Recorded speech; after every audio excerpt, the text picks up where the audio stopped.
Hi, so here's a question that comes up so frequently on Facebook in some of the hypnosis groups that I thought I'd cover it here. And that is, my client halfway through the session started snoring or they fell asleep. What do I do? And typically loads of inherently helpful people type in and go, it doesn't matter because the unconscious mind is always listening. It doesn't matter if they fall asleep. Well, yes, it does, because the unconscious mind isn't always listening. This is, again, another myth. And I want you to really think about this logically and rationally.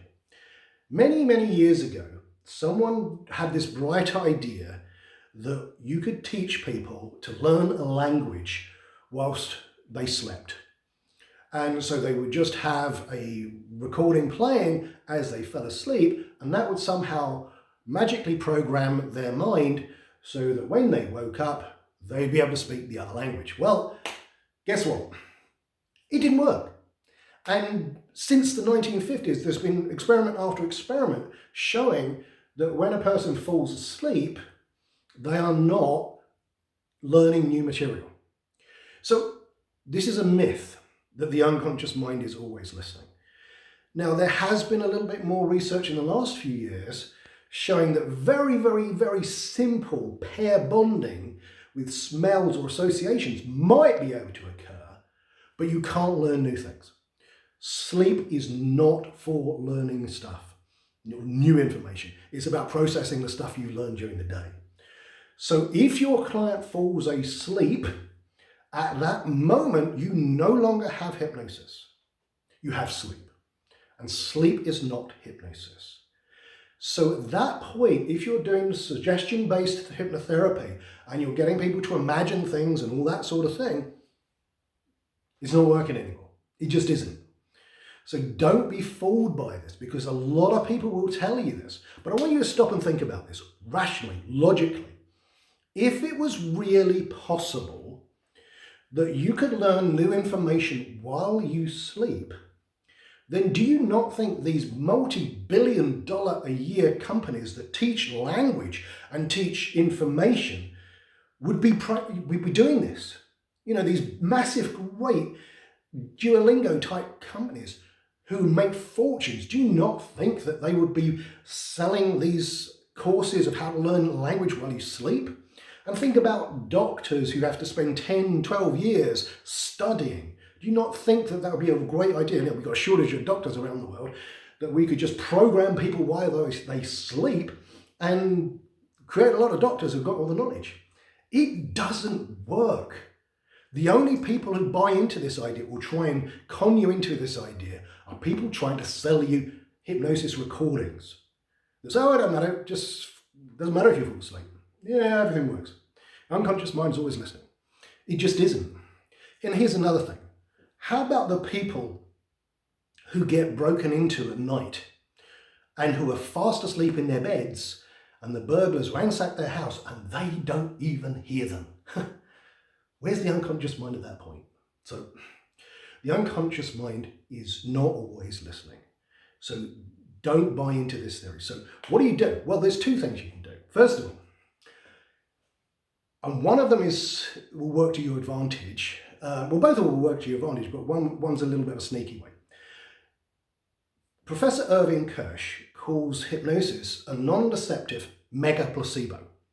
So he states that most of what makes hypnosis work is the placebo effect, the belief and expectancy of hypnosis. And that is really powerful. Now, we all know how powerful placebos are, right? You know, you can have people have placebo operations, placebo drugs, placebo injections, and they create massive changes. So placebos are really powerful. And if some people think, well, hypnosis is more than placebo, well, you know, if you could achieve the success rates of placebos with every single client, you'd be doing great. So placebos are really powerful. So don't just think, oh, it's placebo, that's bad. No, placebos are really good. And you want to make sure that you do everything you can to build a belief and expectancy. So let's say a client comes in and they have a belief or a complex equivalent that hypnosis is sleep. And if they go through a hypnosis session, they're not going to remember anything. They're going to fall asleep. And let's say you do your progressive muscle relaxation type induction and suggestion therapy or whatever, and the person does fall asleep. Well, not all is lost at that point, because you can then at the end of the session use placebo and say, wow, you went so deep then, that session is really going to work. Because you went so deep and you can't remember anything, that means you're now a non-smoker and you remain a non-smoker for the rest of your life. So you're going to take advantage of their belief that because they didn't hear anything and they fell asleep, they must have been deeply hypnotized. You can take advantage of that. Now, that can work in some cases, but personally, that's not going to be the way I'm going to do it. If I have a client, first of all, you have to think, okay, so if that's a possibility, how can I avoid that situation? Well, a number of things. First of all, do away with the tinkly music and the wail music. You don't need it, it's unnecessary. Do away with long-winded inductions, like the progressive muscle relaxation inductions are like 20, 30 minutes long. It is unnecessary. All you're getting is relaxation, not necessarily hypnosis. Hypnosis can be achieved in milliseconds, right? You don't need that long progressive muscle relaxation type induction. So do away with that, particularly, and the golden rule is the later in the day, the faster the induction, right? So if people have, it's like 5, 6 o'clock in the afternoon, early evening, and they might start getting tired because they've been up early and been working all day, you're far more likely to get them fall asleep if you're doing a progressive muscle relaxation induction, particularly if you're doing this over Zoom. So first, do away with those types of inductions. Do away with the recliner. You don't need the person zonking out flat back. It's not necessary. It's not relaxation. I do hypnosis in a normal chair. Now, if I've got someone who does fall asleep, and I'm aware that they've fallen asleep, and how do I know they've fallen asleep? Because they're not responding to the suggestions anymore, because my sessions are interactive. Hypnosis should be active, not passive. So again, this myth that you are just to bypass the critical faculty of the conscious mind and magically program their unconscious mind while the conscious mind has floated off somewhere is just nonsense. So the sessions should be interactive. The client has a role to play. If they stop playing their role and I think, right, hang on, they've fallen asleep, I am going to wake them up and I go, hey, you fell asleep there, we need to start again. And I will do something different. And typically, if it's because they're relaxing in a chair, I'll do the induction standing up. I'll do the whole process standing up, so they're not going to fall asleep. So at that point, that's what I would do, is I will alert the client, wake them up, make sure that I've not got tinkly music on, long relaxation type things. If they're at home on Zoom, and they're like lying back, as some people do when you're doing Zoom, thinking that they play the role of the hypnotized client, and they're like this. I say, no, here's what you do. You sit bolt upright. Okay, just close your eyes, whatever. Or I'll do some eyes open stuff. But if the thing is, if they fall asleep, you don't have hypnosis. Now, I know there will be some people watching me say, oh, yeah, but, what about, no. Really, have a look at the research on whether or not people learn while they're asleep. You have to think about this logically.